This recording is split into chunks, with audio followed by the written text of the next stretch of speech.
Bonjour, aujourd'hui je vais vous montrer comment réaliser une pâte à pain pour utiliser cette pâte à pain dans une machine à pain. Donc c'est une pâte à pain avec peu d'ingrédients, rapide de fabrication et peu excessif au niveau du budget. Donc premièrement, vous allez préparer votre liquide.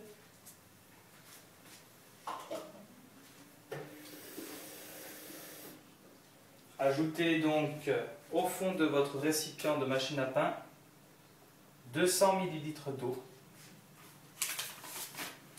auquel vous ajouterez une cuillère et demie de cuillère à soupe. Donc une cuillère et demie, une cuillère et la moitié d'une autre. Donc en premier, vous ajoutez le liquide au fond du récipient de votre machine à pain, 200 ml d'eau ainsi que une cuillère et demie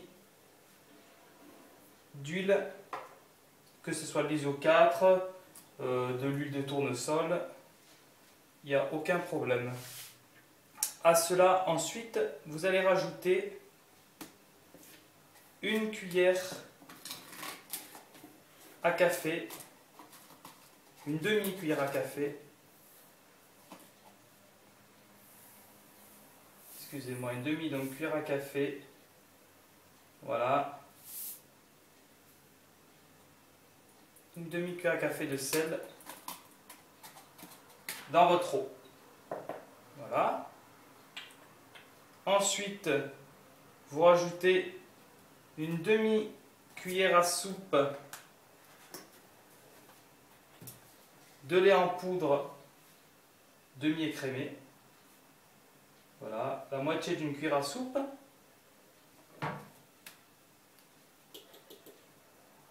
Voilà.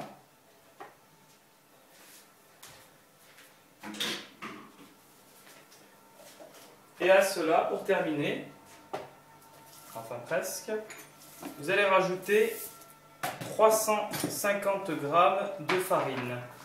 Farine blanche type 55. Il n'y a aucun souci. Vous allumez votre balance, bien entendu.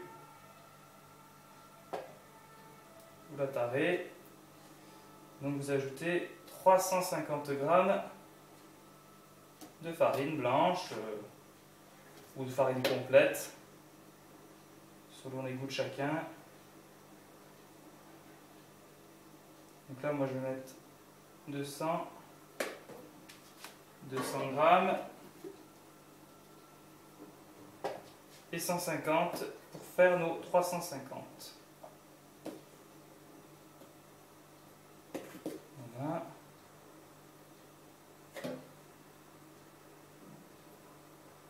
Voilà. Vous voyez, peu d'ingrédients.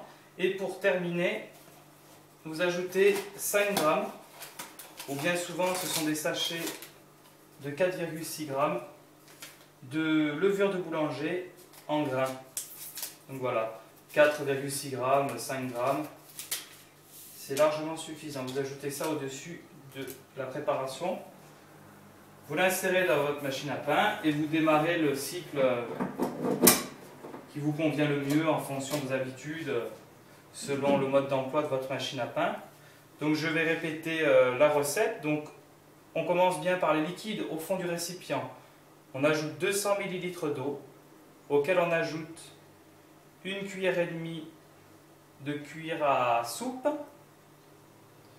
la moitié d'une cuillère à café de sel, la moitié d'une cuillère à soupe de lait en poudre. Ensuite, on ajoute 350 g de farine blanche, type 55. Et pour terminer, au-dessus de tout cela, on ajoute 5 g, 4,6 g, généralement les sachets font 4,6 g, de levure en grains. Et on démarre le cycle de cuisson du pain avec le mode d'emploi donc de votre machine. À savoir, avant de terminer cette vidéo, une petite astuce. À la fin de la cuisson de votre pain, lorsque la sonnerie retentit, je vous conseille de rapidement ouvrir le capot de votre machine à pain pour avoir un pain plus croustillant et faire disparaître l'humidité produite pendant la cuisson. Voilà, merci bien.